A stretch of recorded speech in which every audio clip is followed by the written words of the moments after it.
Record on this computer, and we are now recording. It is the 5th, I believe, of September. Can't believe it.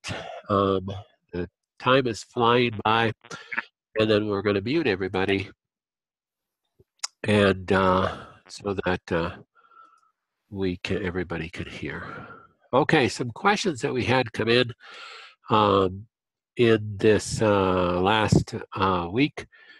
Were about the Rife machine. So one question that somebody asked on the Facebook group about the Rife machine, good questions, and I think they're questions that warrant a reply to everybody because they can pertain to everybody. And we do share, when you're in for the 2-day or at your home visit, we encourage you to use your Rife machine other than your cancer programs or your Lyme programs, because it comes with about 2,000 other programs on there, and it just seems like a waste if it's not being used in a way that can help you, your family members, your loved ones, your friends. I have one patient that lives a couple hours north of us that had cancer. He was a patient, started with us, I don't know, 8 years ago, I think, and he's doing fantastic. And he uses his as a ministry almost, and shares it with people in his church to come over and people that he meets. He's a very outgoing, gregarious personality, great guy, just loves people, and he has people come over and do the Rife machine, and he can sit and talk with them and develop a relationship with them, and it's really can be a blessing. You're never going to burn the thing out. So the one I use at home, I think, is about 7, 8 years old. It's I think the original bulb on it. And I've never blown a fuse, never blown a transistor, and we use it every single night, unless we're going on vacation or something, which isn't very frequently. So how would you use it if you're not using it for cancer? So, for instance, we run ours on cancer programs every night, but we have run other programs as well. So if we have a cold or flu oncoming, we'll run cold and flu programs or cold and flu oncoming programs, viral programs, viral complex. One of my favorite I've shared is the accelerated healing program. It is our initial go-to with for any health conditions, as equal to nutritional go-to for us in our house. My wife and I have 5 children, 3 of whom are out and on their own with families. 2 of those have a Rife at home. My second oldest is a daughter who's also a doctor. She has a Rife at home. She homeschools her 5 children at home, and they just use it occasionally. So they're not using it every night. They're not running necessarily night programs, but she runs it on the kids whenever they're coming down with something, or she's not feeling well, or husband's not feeling well. So they use it just as kind of their medicine chest to go to for different things, typically like colds and flus and viruses and things like that. That's typically the only problems that they have, because they eat really well. She's very into natural healing. She is a chiropractor. She adjusts them all the time. They just don't have a lot of health issues. My next oldest is my son, and they use that Rife at home for the same situations. If somebody's coming down with something, he had in his 20s had shingles a few years ago, ran the shingles program for a while. He had a really, really bad case of shingles. But they got their Rife initially. Oh gosh, their son is now just he's 7, turning 8, I think. I have 16 grandkids. It's hard to keep them all straight sometimes. But their second oldest, I think, is turning 8. And at 14 months, he was diagnosed with retinoblastoma, which is a cancer in the eye. And that's when they first got their Rife.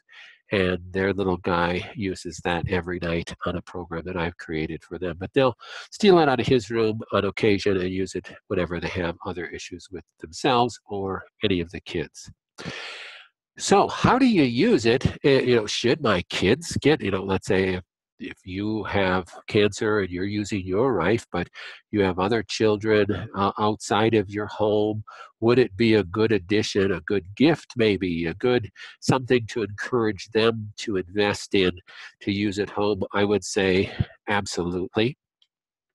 Um, uh, it's not, again, a magic wand for every disease, but it certainly is a go-to. We have so many testimonies of how running it with other programs can be so beneficial with so many different health conditions. I just can't even begin to comment on the positive effects of using a Rife machine.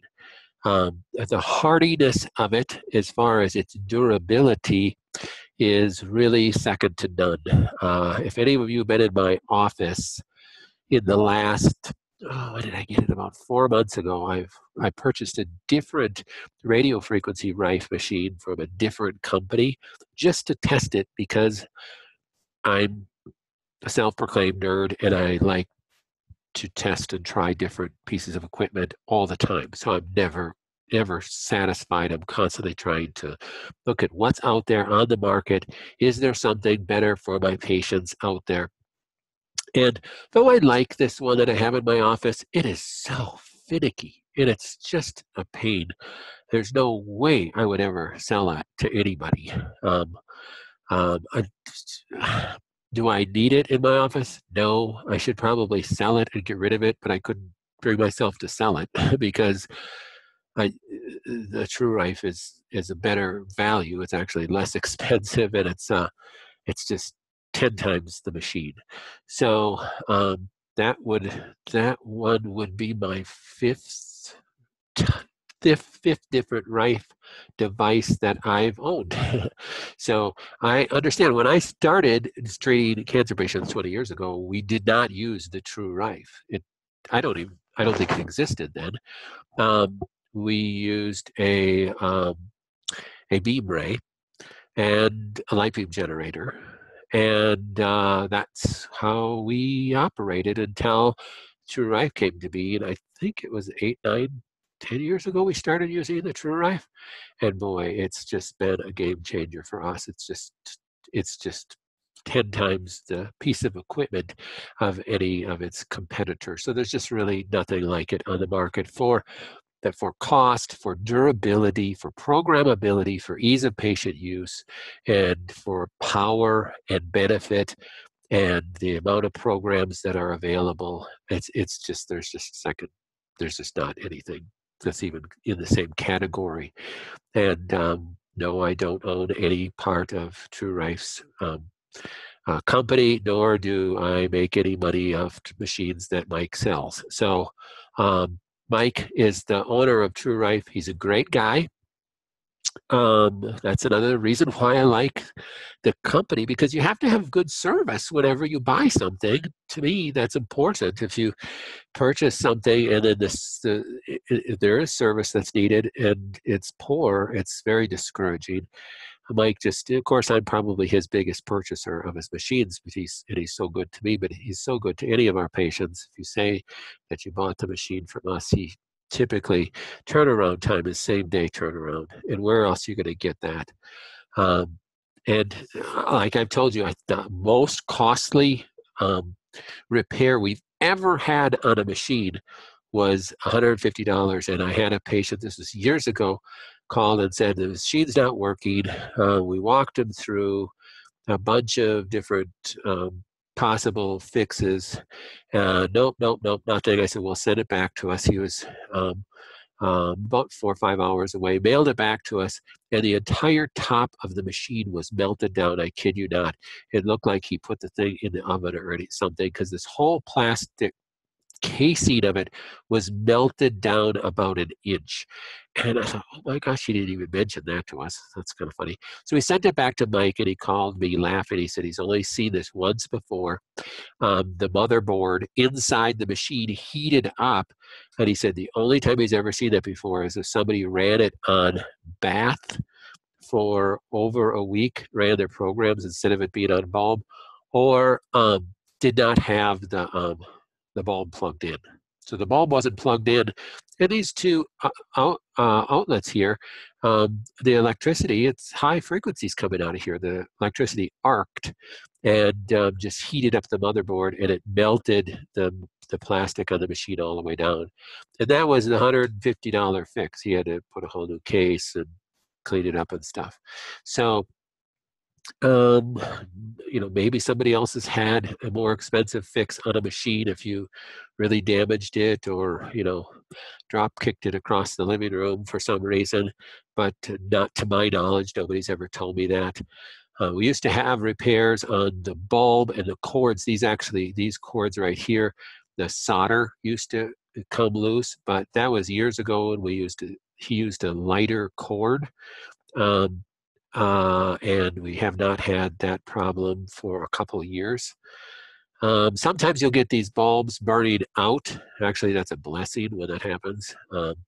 If I created these, I would not have these bulbs on here at all. They light up the room too much at night. This is showing a handheld ground, which we don't even use. But otherwise, it's just a great machine to use it for all sorts of different problems. Coupling it with nutrition, coupling it with diet is always best. But using it alone for different conditions, for animals. I've had multiple doctors call me with pets with cancer that wanted me to program a machine for their dog. They were both dogs, for their dog's cancer, and they had really good success with it. So it's a great tool. I have numerous patients that have more than one at home, and it's a great tool to have at home. So we'd highly encourage you to encourage your family members to get one. Other question says, Dr. Connors commented, this was last week, a comment about working out and not to work out so hard that you're out of breath. Let's talk a little bit about that. So is it good for a person with cancer? So that's what we're talking about. Is it good for a person with cancer to work out aerobically? Meaning that aerobic workout is that you're using a lot of oxygen in the workout. So it's a high demand of oxygen in the workout. So running would be an example of that. So running, especially doing training. Here's a marathoner. This guy is obviously at his end point of aerobic workout here. Either that or he fell down or something. I just pulled this off the internet, so I don't know the story of this. But is it good to do aerobic working where you're really, really sucking oxygen for use of muscles? Let's talk about that. So in order to talk about that, we need to look at this famous chart that I've showed you dozens and dozens of times. This is the pathway that you make ATP, adenosine triphosphate, which is your fuel source for muscle use. It's energy. So in order to make energy, you take food, you break it down into glucose. It goes through glycolysis, which there's multiple steps here. And one glucose molecule makes 2 pyruvate molecules. And then it has some choices here. You want it to go this way through the PDH gene to turn into acetyl coenzyme A. Actually, 2 pyruvate turn into 2 acetyl coenzyme A. It goes into the Krebs cycle and makes a lot of energy. So when you're working out, this is going this way. Matter of fact, the definition of being in shape is literally how fast you convert pyruvate to acetyl coenzyme A. So when you go out and start working out, you haven't worked out for 5 years and you're going to go for a walk, oh my gosh, I walked a mile and I was really tired. Your ability to convert pyruvate into acetyl coenzyme A is quite limited. So when you go and you walk a mile and you're really tired and your legs are getting sore, you're not converting pyruvate into acetyl coenzyme A very well, so that it's shunting pyruvate down this pathway and you're producing lactate or lactic acid. Lactic acid's whole purpose is to fatigue you. So the purpose of lactic acid is to make you sore so you stop working out. Well, that doesn't make any sense. Why would you do that? Because pyruvate is an intermediate metabolite. And like many intermediate metabolites, meaning Pyruvate itself has no endpoint purpose in your body. Pyruvate is poisonous. So if you have pyruvate sitting in your muscles because it's not getting converted to acetyl coenzyme A, you'll start damaging muscle tissue and cell walls. So you convert pyruvate into lactic acid, and lactic acid makes you sore, makes you fatigued, and you go, oh, I gotta stop, I gotta rest, and I'll live for another day to work out. And tomorrow you go work out again, and you go another mile, and then the next week you're going 1.5 miles, and the next week you're going 2 miles. And this process through the PDH gene is converting pyruvate to acetyl coenzyme A more efficiently, and the more efficient you become, or I should say your mitochondrial, your cell cytoplasm, because this piece is taking place in the cytoplasm or the gel of the cell, and then this piece is taking place in the mitochondria. So the more efficient your cells are becoming at converting pyruvate to acetyl coenzyme A, you are effectively, quote unquote, getting in shape. So that's what getting in shape is. The more in shape you are, the more you can work out. So that's good for us, right? Yes, it is. It is very good for us. So we want to be able to convert pyruvate to acetyl coenzyme A as efficiently as possible. The problem is that if you entered your world of cancer with a cancer diagnosis and you're not really effective at converting pyruvate to acetyl coenzyme A, then we don't want to get that. We don't want to push this pathway. Well, we do want this pathway to work well, but the problem is, like I said, in the process of getting it to work well, you're going to produce a whole bunch of lactic acid. And lactic acid is a fuel source for cancer. This is, right here, this pathway is called the Warburg effect. You've heard of Otto Warburg. Otto Warburg in the 1930s discovered that many cancers are fed from lactic acid or lactate. And that's why this diagram here says increased excess lactate or lactic acid can lead to alcoholic liver disease, diabetes, hypercholesterolemia issues, and cancer, and it can be a major fuel source for cancer. So should a person, well, I was in really good shape before I had a diagnosis of cancer, so can I still work out really hard? No, you can't. So you can work out, but you don't want to work out to the point where you're really fatigued and you are producing any soreness, because that soreness is lactic acid. So, well, goodness sakes, I'm just walking 1 mile and I'm sore. Okay, well, I understand. We do want to exercise when we have cancer because we want to get oxygen into the tissues and increase circulation of oxygen, because remember what I said, an oxygenated tumor is a happy tumor, meaning it's happy, it's going to stay by itself, and it's not going to do anything, it's not going to grow. Okay? So when you oxygenate a cancer, you're going to cease its growth. But when we are going to work out and work out really hard, we're stealing oxygen from the cancer. Well, that's not good because it's going to grow faster. And we're producing excess lactic acid, which is going to feed the cancer.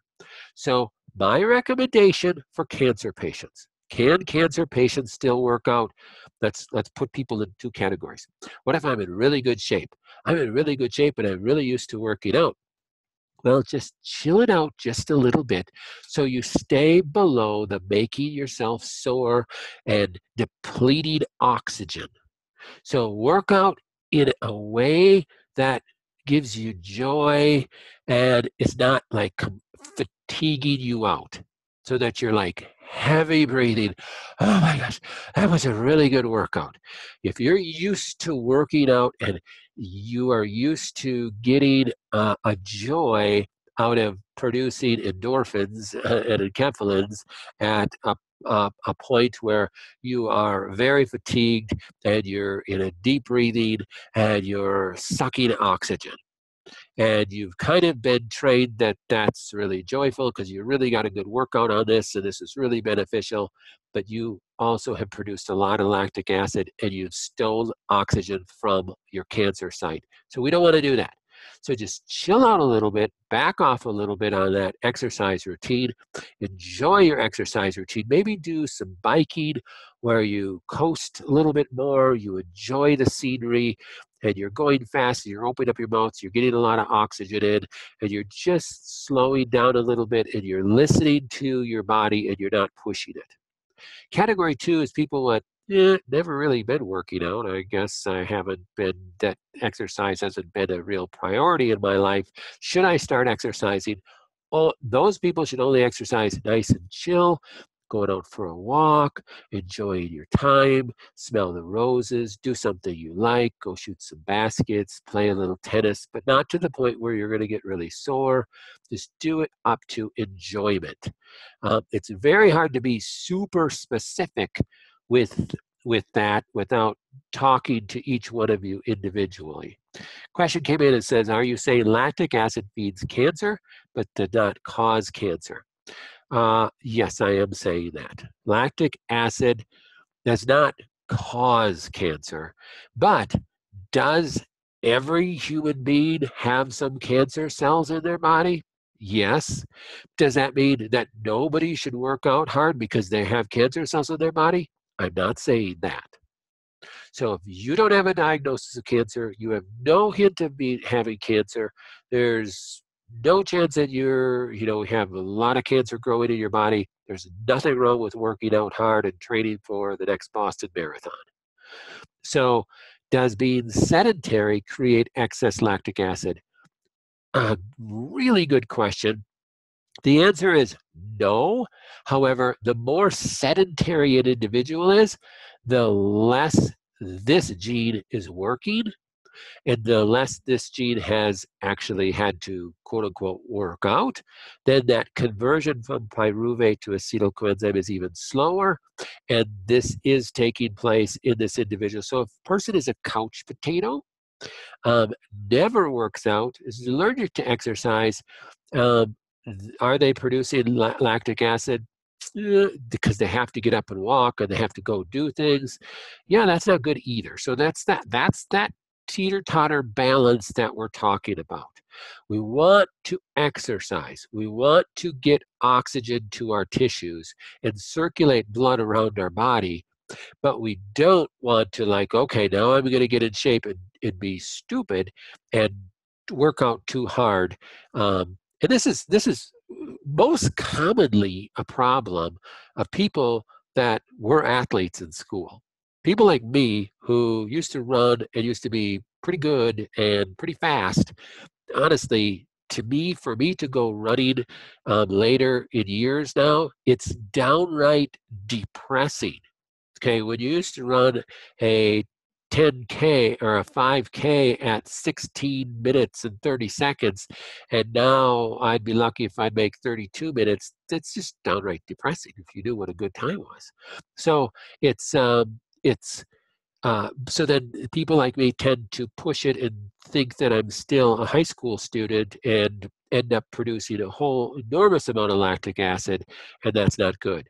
It's the other group that I'm talking to are people that tend to be kind of addicted to working out. And that's the people, you know who you are, and it's one of the people who asked this question would be in this category and really gets a lot of joy out of being really in good shape. But in doing so, you might want to back off a little bit because we don't want to produce a lot of lactic acid. So it's having that balance. We don't want to be so sedentary and a couch potato that this gets no workout and anything we do produces lactic acid because it goes down this pathway, and we don't want to push this pathway so hard. So that's the balance that we have. Second question came in about organic mattresses. Do I know of any organic mattresses that would be good? I found this picture on the internet of an organic mattress. I don't know if it qualifies to exactly what the person was talking about, but I do think it is organic. I have some of these out in the barn if you want some, because we are using round bales for the horses now, and the square bales are taking up space. So you just call me, and I have a bunch of square bales for you, and I will get them off to you. Sorry, just kidding. But organic mattresses are a great choice. If we had to buy another bed, which we bought one a number of years ago, and it's not an organic mattress, and we're not up for buying another mattress, I would consider it. The problem is they're really pricey. I think they have come down. At least when we looked at them about 4 or 5 years ago, they were like really expensive. And we opted against it for a couple of reasons, just partly because the ones we tested weren't comfortable. But I think there's so many more on the market and so much more competition and demand for it that the prices have come down and the quality has gone way up. I did hear of a patient that bought a mattress topper. So it was like it goes on top of an existing mattress, and it was only like 4 inches thick or 3 inches thick, and it was a topper. So the whole idea of buying an organic mattress is that think of the chemicals that are in the foam that are in your bed, and you're sleeping on those all the time, and I'm sure they're leaching into our environment. We're breathing those in. Um, if you put a mattress pad on, an organic mattress pad and organic sheets, maybe you're not getting them through that, but there is some of that that's taking place. I don't know how much. We have to, everything we do, have to kind of put a balance. I mean, you got, if you don't have organic flooring and organic carpeting and organic paint on the walls, you're getting chemicals leaching from your environment all the time as it is. However, going with maybe an organic mattress pad or an organic mattress topper, I did see that those were far cheaper, and you're not sleeping on the foam. You're sleeping on the cotton, or the organic cotton I think they're made out of. So that seemed like a really good way to go. And if you know, the problem is you spend a lot of money on a bed, and if 3 months you hate the thing and you got a backache all the time waking up, then you go, well, what's worse, the possible chemicals in the mattress, or me having to go to the chiropractor 3 times a week to deal with my back problem and not getting a good night's sleep. And you know, the dangers of not getting a good night's sleep has all sorts of inherent issues with cancer and all sorts of diseases. So we certainly don't want that to take place. You got to be comfortable. We actually have a select comfort bed, and I have a lot of issues with select comfort beds because I'm sleeping basically on plastic. Um, and we have one that they have, a few years ago they came out with these other certain pads that go over it, so there's no mold issues, because I know a number of years ago the select comfort beds had mold issues. They've remedied that problem. We regularly check ours for mold, so it's always perfectly clean and dry. Um, the issues that we have is that my wife likes her bed very soft, and I like mine very hard, so we could never be happy on a regular mattress. We also have a topper on it. It's not a big foam topper, but it's an organic mattress pad um, that covers it. And then my wife buys organic sheets. So we're really happy with our mattress for the most part. Um, so, but that's always an issue. You'd hate to invest a bunch of money in something and then not get a good night's sleep, and it's hard to give it back. I know I've seen on television a lot of these new mattresses that come in a box that you just order on the internet, and they open them up and they fluff open. Well, those are all a foam-based petroleum type product. It's like, boy, that can't be good. So I would be cautious of those things. But and I don't know, maybe people on this forum have had good experiences with it. But that's a great question. That would be a great question for the Facebook page too. So if you guys have a mattress that you like, if you could please post it on the Facebook page, I think that would be a real help to a lot of people. And you could have kind of a query of questions back and forth on that. I think that would be helpful to a lot of people, because that's a great question. All right. I am in a little bit of a time crunch, so I have time for maybe a couple questions. So I will open it up to, hold on a second. I have to unmute everybody here. Okay, you are unmuted, and I got time for a couple questions. What about the cord on the right? Should it not touch your body or cross under your head, or? The cord, these cords that go to the bulb? Yeah, the heavy cord. Yeah, there's times that I wake up and I'm laying on a cord. I don't know that it's a big issue. There is frequencies, there's electricity coming through those, so it's best not to be laying on the cords. I know Mike at True Rife says sometimes if the cords are crossed and tangled, it can cause issues. We haven't really had that happen with the new cords that he came out with, the new ones. That was an issue when he used a thinner gauge wire. I don't think it's been really an issue in the last few years. Just try to keep them straight, and try not to lay on them. We have ours, we don't currently, but we used to have ours go, the machine was underneath our bed, and then the computer was on my bedstand, and then the cords from underneath our bed came up behind our bed, and we have a headboard, but it came up between the headboard and the mattress, and then the bulb laid between us. So then we were never touching the cord. I have the bulb a little bit more towards my body now, and have switched around a few different ways to get comfortable. Dr. Connors, would you be surprised if I said, like, when I touch my headboard, which is metal, I get like a jolt? Yeah, you will. So if you touch metal wall, especially if the bulb is real close to you, you'll get a little jolt. If you, like, on my cell phone, I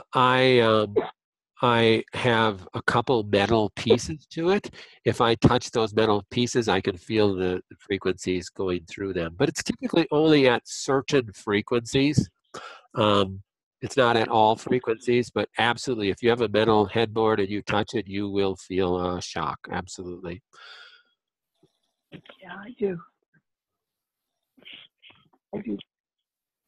Tells you that it's working, doesn't it? Dr. Connors? Uh-huh. This is Lisa. So I know the closer the bulb is, the better, but like you're saying you had it on your headboard, like... No, we don't have it on our headboard. It comes up underneath our headboard, and it was lying right next to us. So you want it close to you. So if you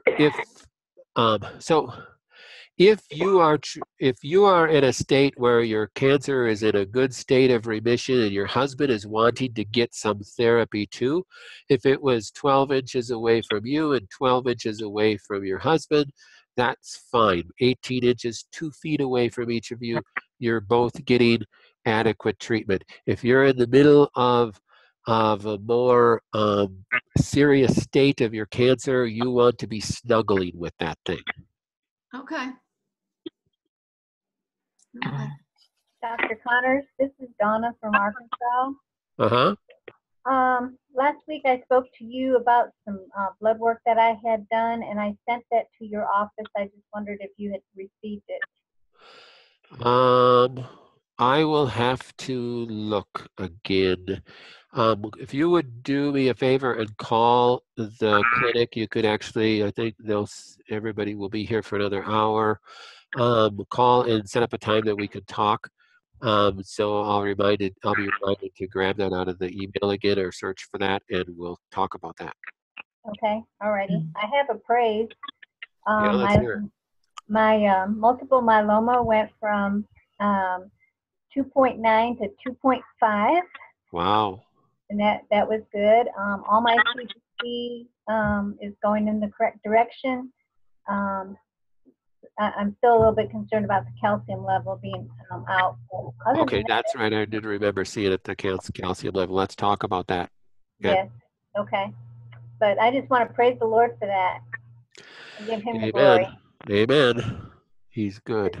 Yes, yes. Thank you so much for directing us in that pathway. Oh, sure. And I'll call the clinic. Okay. Thank you. Dr. Connors, this is Sharon. I was just wondering if maybe my expectations are too high, but earlier this year I was really in really bad shape. Like I thought I was doomed, and they put me on a new medication, oral chemo, and I started improving to a point where my tumor markers went down to like 62, which was like lower than they even started with. And with the Rife machine, and then I'm using medical marijuana, and I'm doing, some health things. I just figured, well, I got to jumpstart from the medication, and now the Rife machine and everything else will kind of carry me through. But within now this month, it's already turning and it's going in the wrong direction. And I just so discouraged.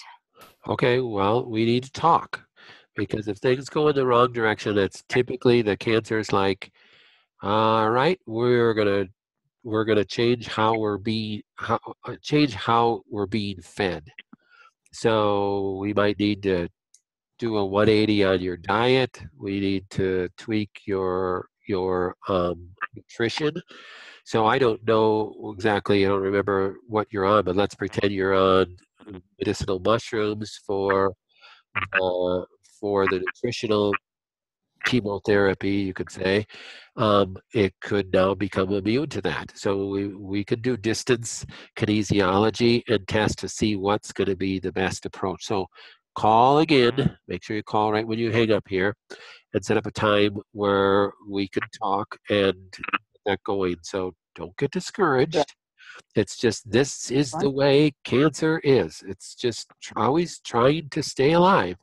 And you just have to stay attuned to it and go, okay, well, I'm going to change course here and tweak some things and get back on the winning path here.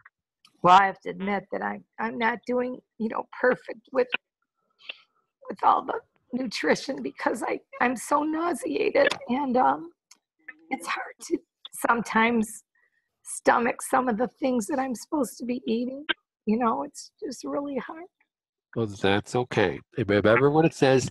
If you go back to your binder, that first page on diet that I wrote, it says this is a diet, not a religion.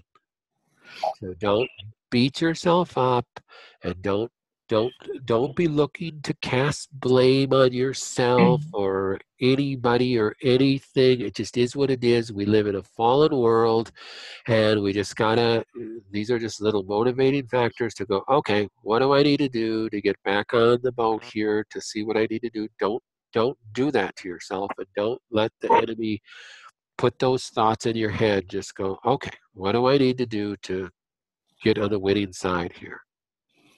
Yeah, I can see why people, don't want to take chemo because it does ruin a lot of other things for your health, and it gets you off track with other things. But I'm scared to take it. I'm scared not to take it. I understand, but that's okay. That's okay. So everybody's got to make a personal decision with that.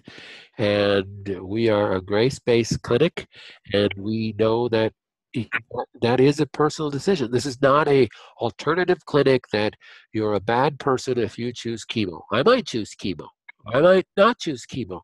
And God may lead a person to do chemo that has nothing to do with their cancer. Maybe I've said this 100 times, maybe God's going to lead a person to do chemo for other reasons, maybe to witness to a chemo nurse, maybe to encounter somebody walking in the hospital. I don't know.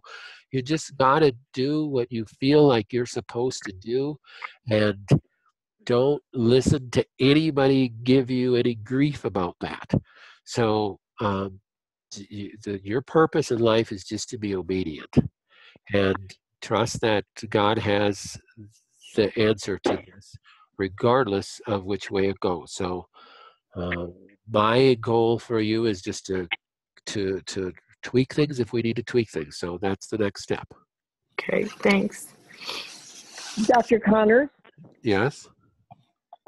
this is Liz in Michigan. Hi, Liz. How you doing? Peppermint works for me when I'm nauseated, but Yes. you gave me wonderful advice when I took chemo, the fasting. That got rid of the nausea and the diarrhea. That was Yes. the best advice. Yeah, that fasting, that sheet, that video that I put out on things to do if you're doing when you're doing chemo has really, we got a lot of feedback on that it's really helped. And it wasn't my great idea that I came up with. It was an oncology clinic in California that is doing fasting mimicking diet and then a 24-hour fast prior to chemo. That was working with the University of Southern California and doing a research program, and it was just really good results. So that's where we got that from. It sure worked for me. That's good. I had the first chemo. I didn't, I came by with all these snacks and drinks and everything. Oh, it was a nightmare. The next time when I dealt with you, you told me fasting. And fasting the day before and the day of taking chemo. I wasn't even hungry till about 3 o'clock the next day afterwards, but it worked. And it worked. Well, what's different for me is I'm on daily oral chemo right now. So what helps also with Sharon, if you're experiencing a lot of nausea, are you, or is that one of the issues, nausea? One of the things that helps with me is the digees. So Liz is talking about the spearmint and peppermint oils, I believe, and Yes. and also you could use ginger chews. I actually use fresh ginger and make like a tea out of it. There's an essential oil from Young Living. It's a mix. It's called Digize, I think, Digize, something like that. And it's supposed to help with digestion, but it has ginger in it, and it has peppermint and spearmint in it, and several other things in it. And it's an oral one. It's one that it's a Team's Vitality brand, so it's meant to take just orally straight.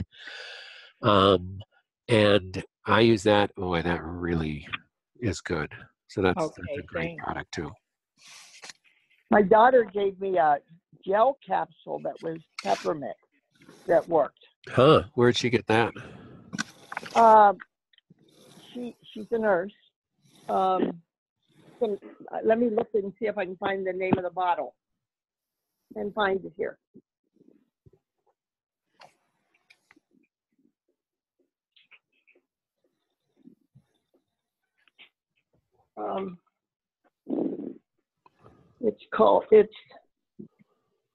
It's Heather's, and it's peppermint oil,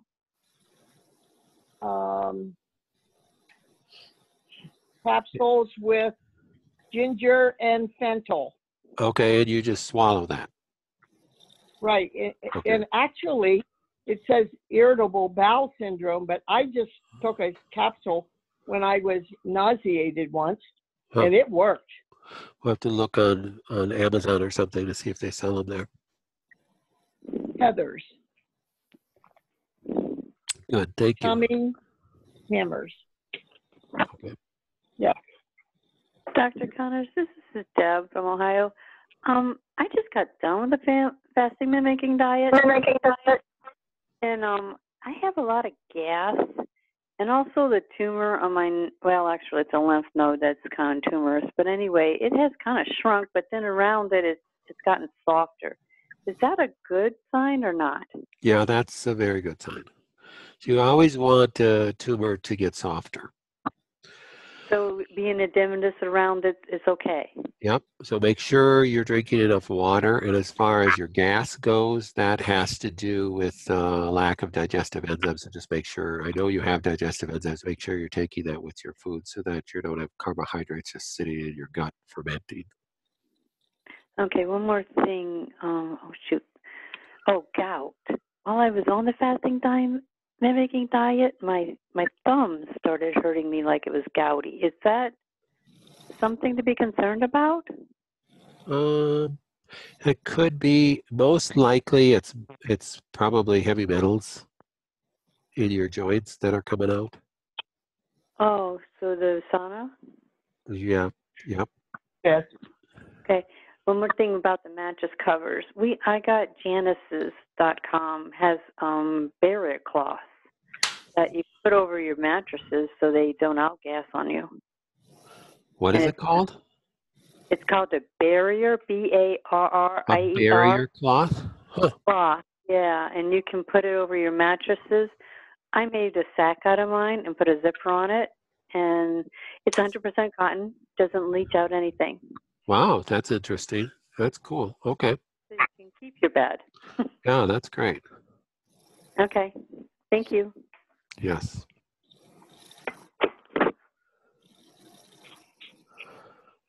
All right. Well, we are going to call it for the day. Oh, excuse me. Call it for the night.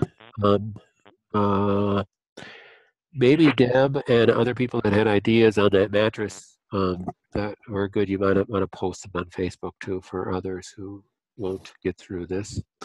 And I'll get this up on the Facebook page. Thanks so much, everybody. God bless. Thank you so much, Dr. Connors. Oh, Have a great day. You and Thank our you. friends. Thank you. All right. Bye-bye. Bye.